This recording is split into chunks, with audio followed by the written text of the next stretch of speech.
Hi, welcome to businessbackhand.com. I'm Jamie. And I'm Julie, and today we are on topic number 11 of our 15-part series of mistakes that rookies can make. I forgot what it is.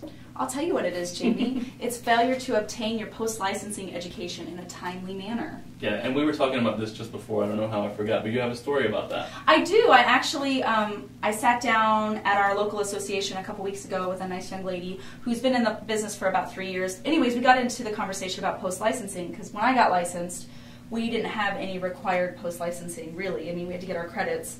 Now, though, there's like you must get these certain additional post-licensing credits in the first year. It was a joke for a while where you could just do it all online and just breeze through in a few hours, but now you actually sit down a class. Yeah, well, and here's what she had said. She said, I waited until the last minute, so I had to cram it in.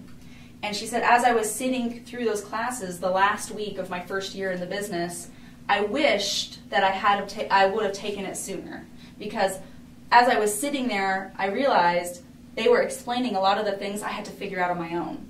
Whereas if I would have just taken the class, I would have accelerated my learning curve. Yeah, the bottom line is the pre-licensing doesn't really prepare you at all for the business. No. And not that the post-licensing does a huge amount for that, but it will give you a good foundation to go off of, I think. You know, for her, she said it was huge. That, you know, I don't know what it goes over again because I've been licensed for 13 years, and we literally didn't have that. You went to school, you learned about, 1978 lead-based paint. You learned about 43 or 43,560, is that it? Square feet in an acre.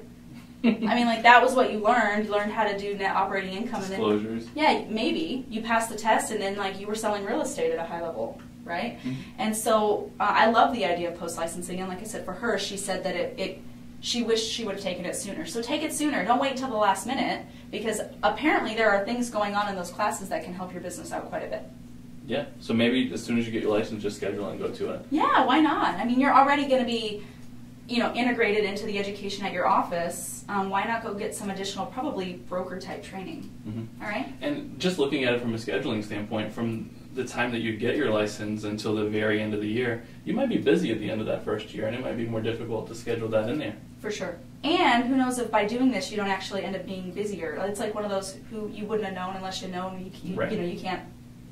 You guys know what I'm trying to just say, do right? It. Okay, great. So do it soon, do it early, and don't cram it at the last minute because there's some valuable information there for you. Congratulations! Your business just got backhanded.